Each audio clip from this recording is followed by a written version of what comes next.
الحمد لله إلهي ومهده ما أنت واحد بلابنا تلالكي كورونها ودور شكر النسوء قاري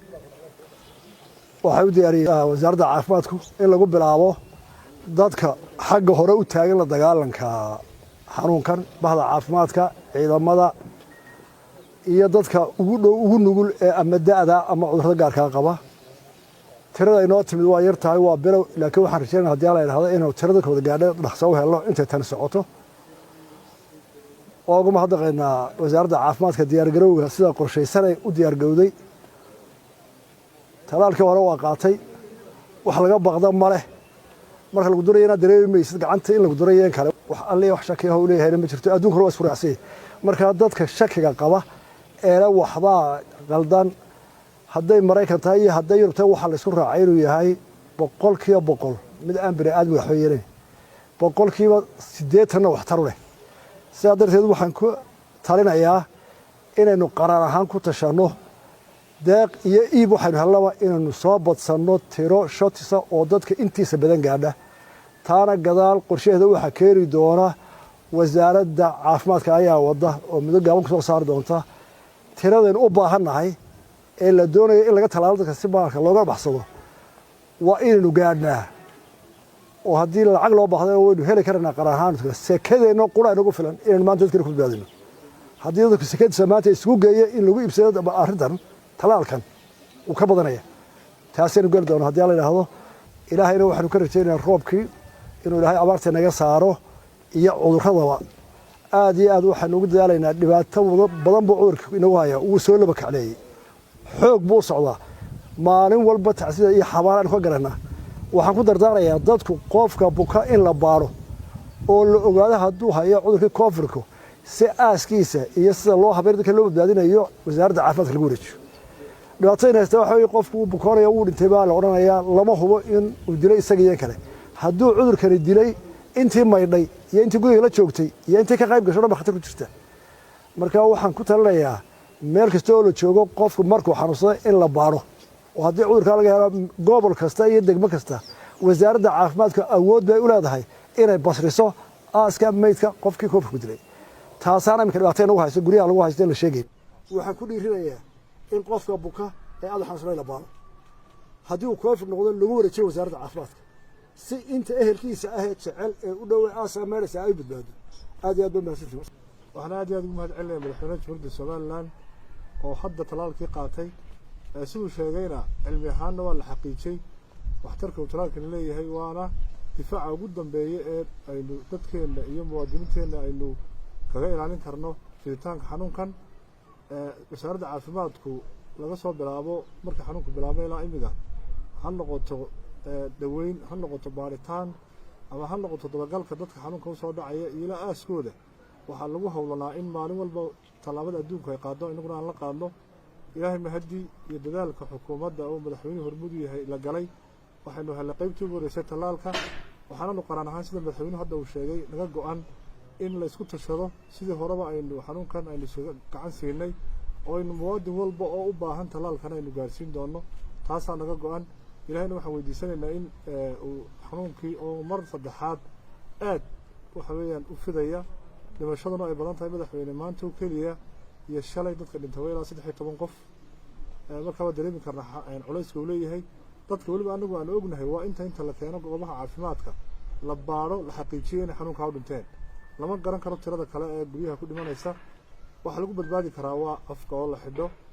iyo nadaafadda oo gacmaha lagu dadaalo in la kala fogaado iyo in talooyinka iyo awaamirta wasaaradda caafimaadka iyo guddida qarankaba loo hoggaansamo ilaahayna waxa weydiisanaynaa aafooyinka socda ee xanuunkan ugu horeeyo iyo abaaraha uu naga culayskooda naga dulqaado dadaalkaas ay noo balan. Wassalaamu calaykum waraxmatullahi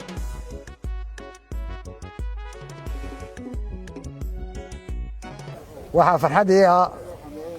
saaka inaan qaatay talaalkii la iskaga talaalayay COVID-19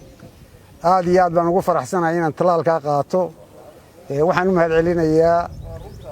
madaxweynaha iyo wasaaradda caafimaadka oo talaalka inoo keentay talaalkaasina waa talaal muhiim ah waxaa loo baahan yahay in tallaalka dadka oo dhan la wada gaadhsiiyo waa wax inoo faa'iidaa tallaalkana in la qaato dadka jilicsan iyo odayaasha iyo dadka cudurrada qabana in loogu horraysiiyo inta kalena gadaal laga keeno dadka oo dhan la tallaalo waana wax faa'iida inoo ah aad iyo aad baan ugu mahad celinayaa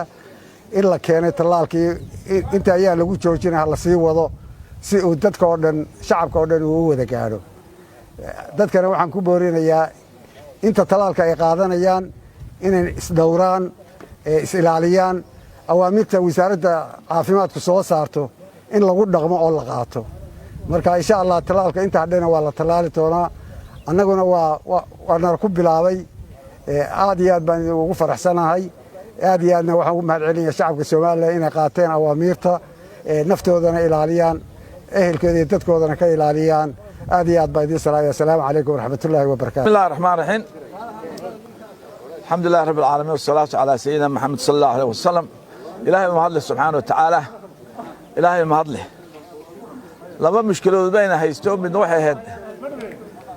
roob la'aanta ilaahay waxaan ka baryayaa subxaanahu wa tacaala roob ina siiyo raxmad degdegana siiyo mid aynu ku shukri noqo ilaahayna siiyaan ka baryayaa kii kana waxaa cudurkan aafada ah ee coronavirus waa muxuu mahadnaqaynaa dalkii nagu caawiyey talaalkan hadda ay talaaleen alxamdulillahi rabbil caalamiin ilaahay caafimaadka nagu siiyo waxa iga horeeyay madaxweynaha iyo wasiirka caafimaadka ayaa iga horeeyey iyo gruub kale oo ka mid yihiin commissionkii qaranku anna haddaan qaatay waxaan leeyahay shacbiga reer Somaliland inaydun qaadataan talaalka cidii lagu yeedha ha qaadato dacaayadihii la sheegayna way beenoobeen hadda waa la kala la'yaba adduunka bahasha la dacaadaynayey waa iska caado wixii cusub marka hore waa laga hor yimaadaa marka waxaan isku dhiirigelinayaa inaynu talaalka qaadataan dowladdan waxaan leeyahay wixii adduunkana siiya maaha wixii kalena aynu soo iibsanno oo aynu talaalka qaadano saaka waxaan dhegaysanayey maraykanka dadkii talaalka qaatay oo loo fasaxay inay duulaan ilaa milyan qof baa saaka ka duulay Atlanta oo tagay stateska kale markay talaalka qaateen dhimashadii hoos bay u dhacday wadamada talaalka qaatay Ingiriiska iyo maraykankaba infection hoos buu dhacay marka waa talaal ilaahay subxaanahu wa tacaala aan ka baryo ilaahay ummadda bini aadamka ilaahay uga dawo uga yeelo marka waa mahadsantihiin saasay ku talanay wassalaamu calaykum waraxmatullaahi wabarakaatuh bismillaahi raxmaani raxiim wabihi nastaciinu calaa umuuri diin waddiin halkan waxaan ka jeedinayaa abiil aan u jeedinayo waaqan u jeedinayo shacabka Somaliland